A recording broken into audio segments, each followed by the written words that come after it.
দেখেন কি সুন্দর করে পাকান পিঠাটা হয়েছে। আমি আপনাদের একটা দেখাবো, আর যদি আমার এই মানে রেসিপিটা ভালো লেগে থাকে আমি আপনাদের ফুল ভিডিও দেখাবো।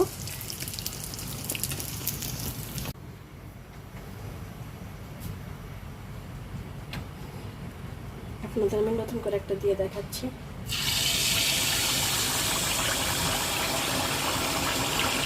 আমি কাপে করে দিচ্ছি যেন একটু বড় হয়, বড় বড় পিঠাগুলো দেখতেও ভালো লাগে।